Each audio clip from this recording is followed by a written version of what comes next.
Picture this. A stock that's been the darling of the market takes a steep dive, only to rebound and leave investors wondering what comes next. Yes, we're talking about Nvidia. The chip-making titan experienced a dramatic 23.5% plunge, causing a mix of despair and renewed hope among its investors. Yet, come August, Nvidia catapulted back with nearly a 25% rise.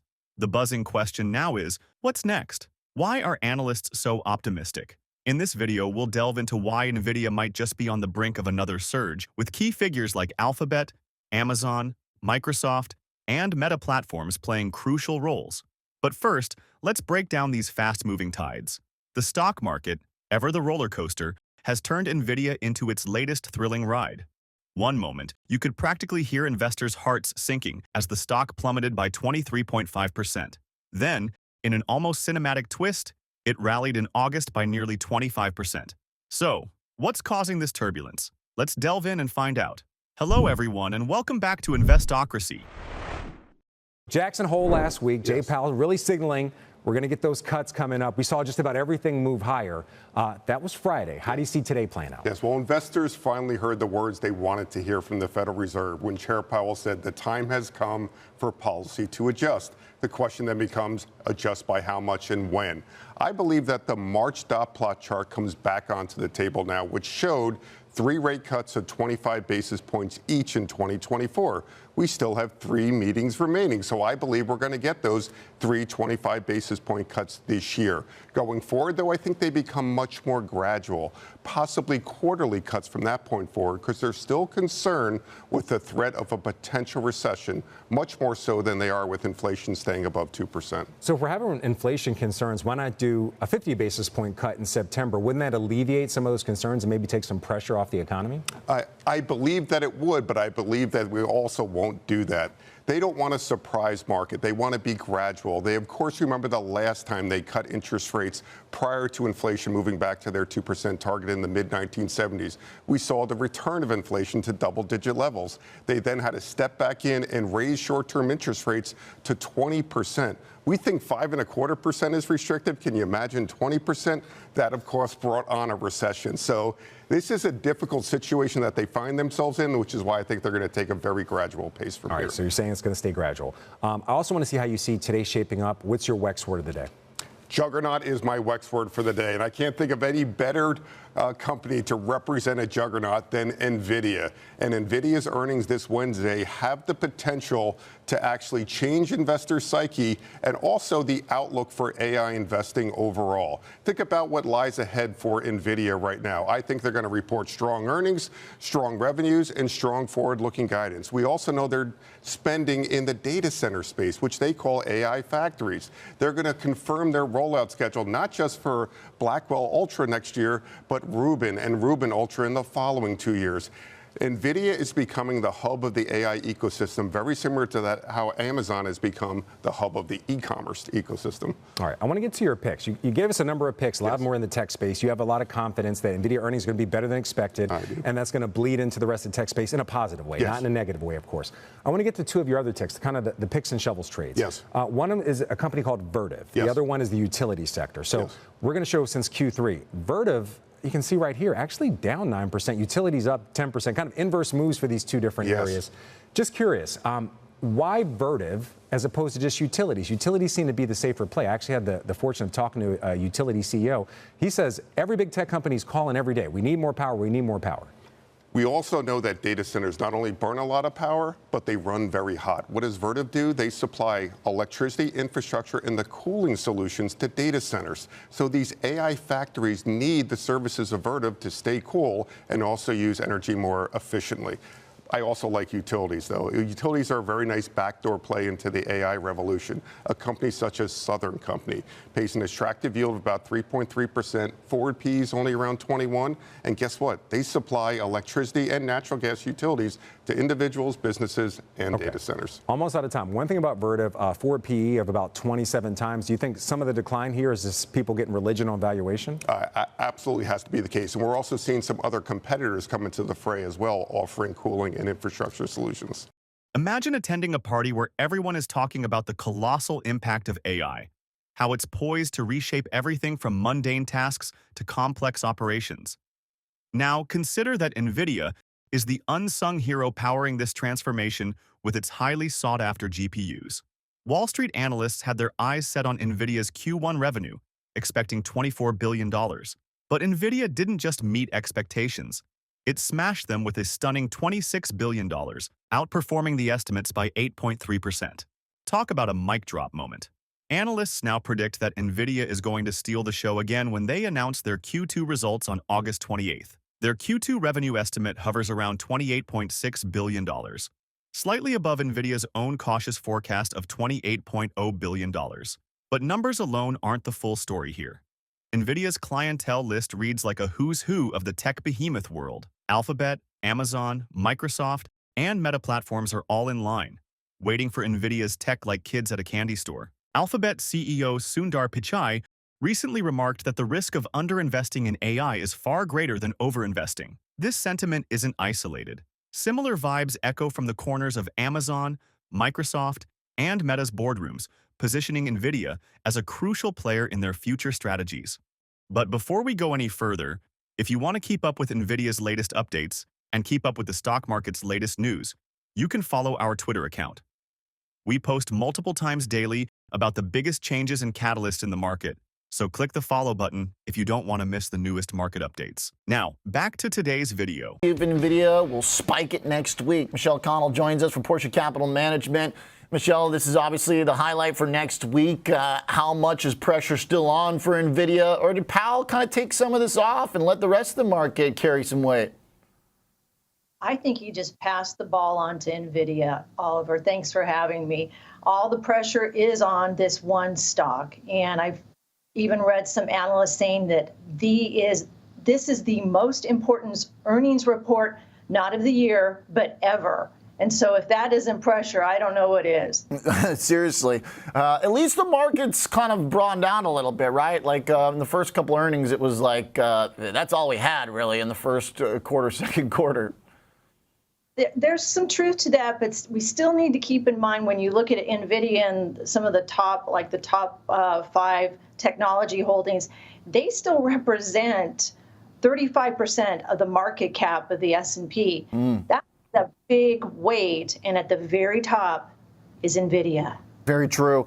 It also now is so close to the highs that, like, it's not like the valuation stories, changed. There was an argument that our sell-off, brief as it was, to start off this month, was going to kind of clear the froth out. But how do you see it now that we've ramped up so much? Like NVIDIA and its cohort, Michelle, what did those valuations look like now? The valuation still has its bounce back, as you've said, but I want to remind people the reason why it dropped in the beginning of August is NVIDIA, it was found out, I don't know that they announced it, I think it was actually someone else announced it, that their next generation AI chip, the Blackwell B200, is being pushed out several months, several meaning 3. So that's what I think we really want to look at this earnings announcement. Where are they in terms of that chip?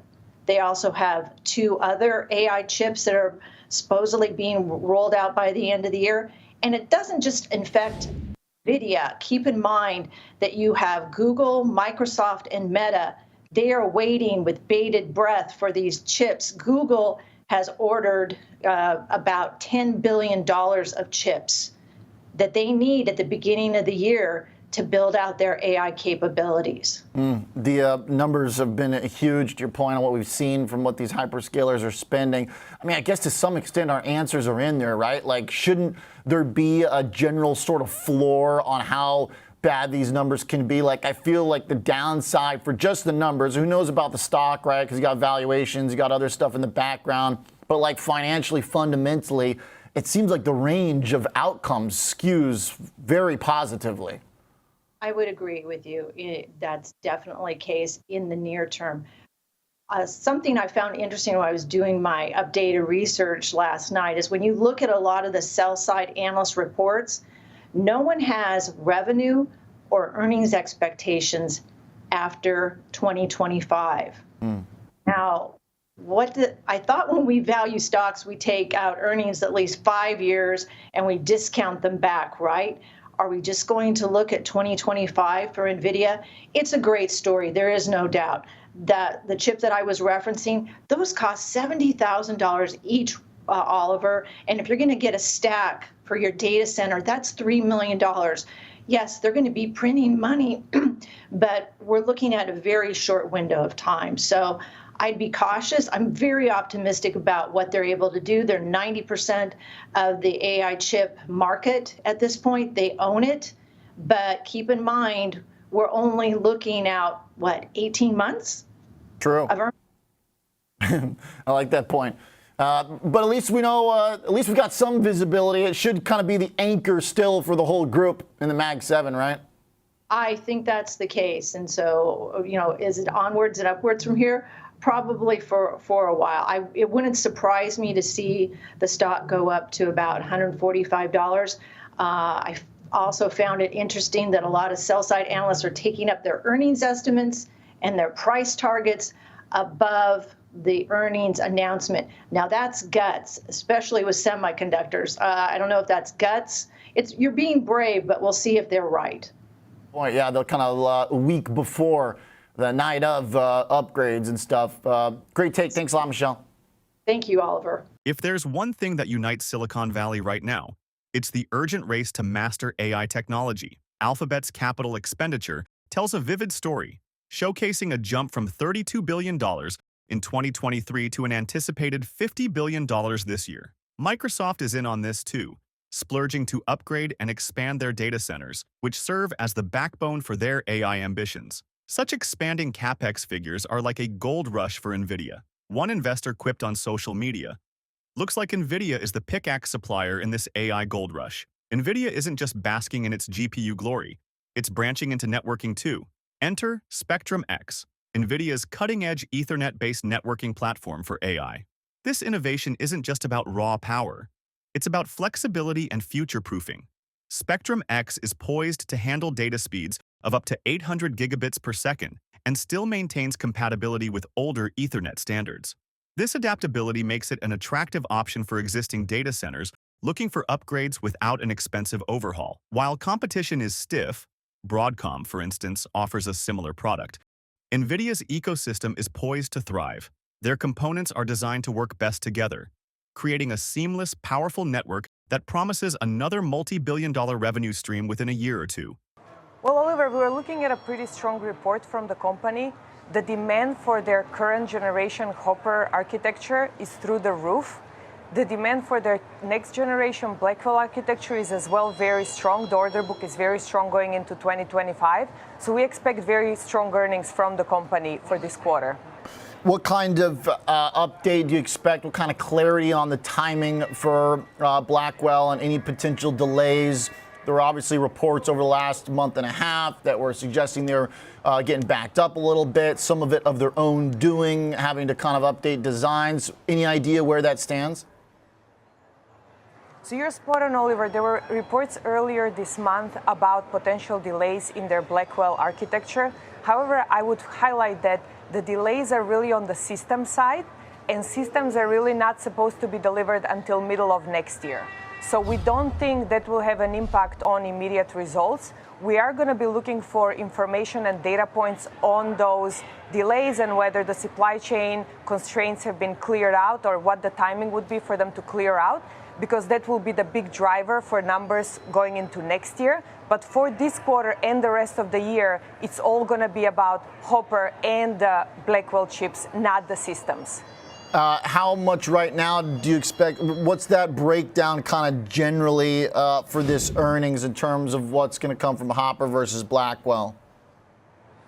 So the majority for this reported quarter is going to be, the majority will be Hopper. Okay. For their guided quarter, there is going to be some Blackwell in it. And the CEO guided on the prior call that there is going to be, there was a question whether there will be any contribution, and he said there will be contribution from it. So we expect that the Blackwell contribution will be how they beat numbers for the next 2 quarters. Got it. And you expect the demand for that to be like, what, 10x their previous architecture? Am I reading that right? Well, that's what our channel checks are indicating right now. So when you look at how the Hopper architecture was building up the order book in 2023 and 2024, orders were coming in at 10, 20, 30 thousands of units. For the Blackwell, we are seeing them come in like 100, 200, 300,000 of units. So the demand is significantly higher than the previous generation. And each system contains significantly more GPUs. So as those systems come through, that's why they're so important. We believe the systems alone for the Blackwell can deliver over $100 billion in revenues next year. Every great story has its twists and turns. NVIDIA's came with the discovery of a flaw in its upcoming Blackwell AI accelerator chips, leading to a delay in their rollout. But here's the reassuring part. NVIDIA's existing Hopper chips are more than capable of meeting current market demands. This delay may temporarily cast a shadow, but it's unlikely to have a lasting impact on NVIDIA's bottom line. In fact, it could offer an unexpected boon, allowing the company to further refine its Blackwell chips. Additionally, NVIDIA is expected to provide much-needed clarity on this issue in its upcoming Q2 conference call, likely calming any lingering investor jitters. In a market that often feels like a high-stakes thriller, NVIDIA is shaping up to be one of the protagonists you'd want to bet on. The company isn't just weathering storms, it's setting the stage for a new age of technological advancement.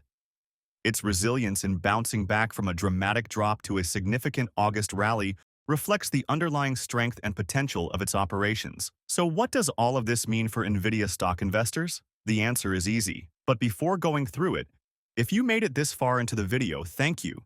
These videos take a lot of effort and time to make, so if you enjoyed them, please hit the like button and subscribe to the channel. This goes a long way in helping us grow. That said, back to the video. Well, Oliver, remember, for the hyperscalers, they're using these GPUs and selling them as a service. So the more they spend, the more they have the ability to rent as a service. So the only way they can grow revenues is if they keep growing their CapEx at significant numbers. So it's going to be mainly the hyperscalers. And we saw Microsoft highlight that they actually weren't able to deliver and beat on their numbers because they didn't have capacity. Similar with Snowflake, they said that they were capacity constrained during the quarter. So it's really going to be these hyperscalers and large companies stepping up their order book and actually getting delivered what they had been promised in the books. In terms of growth, do you think valuations can handle the kind of tapering off of the growth rate? Because it's still obviously extraordinary, but we're not going to be getting above NVIDIA from 2 quarters ago, right? Peak growth.